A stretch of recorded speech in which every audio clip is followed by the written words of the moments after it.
Ready!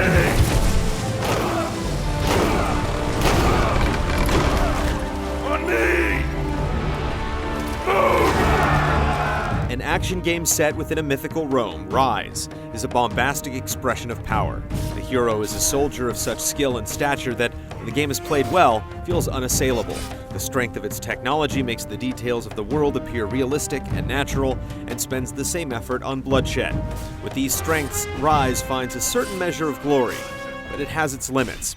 Next-gen gaming wasn't built in a day. The technical prowess of Ryse is made clear in the game's opening moments, and it's not long after that the game demonstrates an aptitude for legionary warfare. The destruction of Rome's enemies is accomplished with the most straightforward weapons of war, and fighting can be rhythmic and precise. One button strikes with your gladius, another button bashes with your shield, which also functions to brush aside incoming attacks with a well-timed button press. This last action is crucial to your survival, and efficiently butchering your opponents is largely a matter of timing. In the best circumstances, you'll time each strike to begin just as the last blow lands, stunning enemies with a shield bash if they get shy about meeting your blade. When they swing, you parry the blow and immediately resume your offensive. Convincing motions are interrupted when the character suddenly changes direction or tumbles like an acrobat, but the ability to quickly react lets you deal with being frequently surrounded on all sides. There are times when your view is obscured or the game stutters and throws off your timing, but in most cases, your skill will carry you through. Executions are the brutal highlight of Ryse's battles. When you've sufficiently tenderized your targets, a skull icon will appear over their heads. When you squeeze the trigger, you'll enter a choreographed sequence of pitiless slaughter.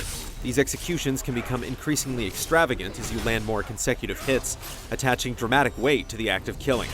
The spectacle provides room to breathe in the midst of hectic fights and lets you relish your dominance for a moment, but you'll be allowed to become an increasingly detached spectator as you repeat the same actions ad infinitum.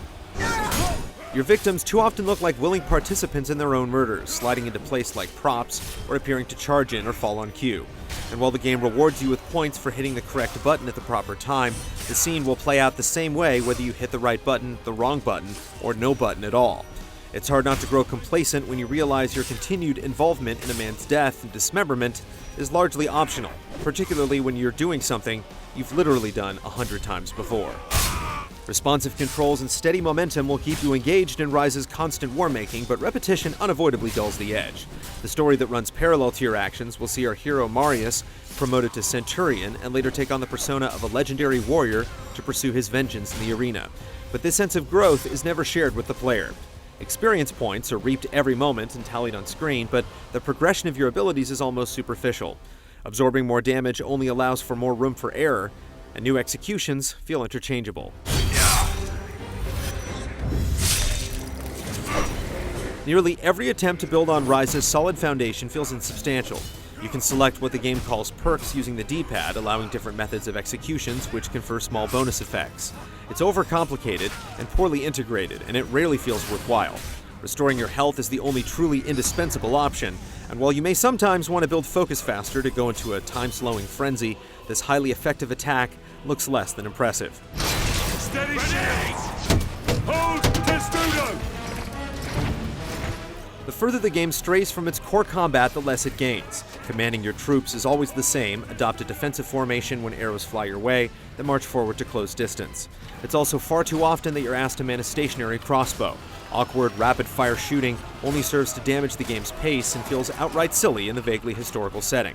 An odd lock-on mechanic makes the simple act of throwing a javelin clumsy, and later on, what should be exciting battles against singularly powerful opponents feels like simplistic back-and-forth exchanges.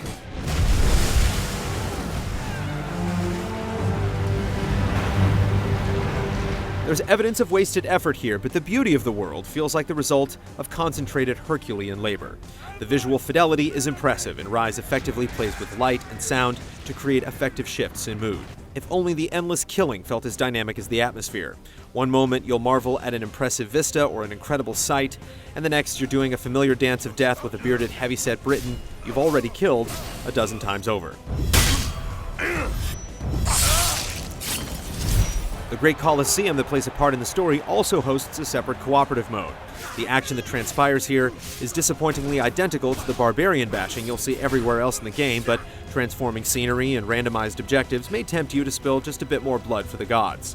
The basic gameplay is satisfying enough that cooperating with another player can be enjoyable, even if your ultimate motivation is obtaining a better grab bag of random items purchased with your arena winnings, or with your real-life wallet.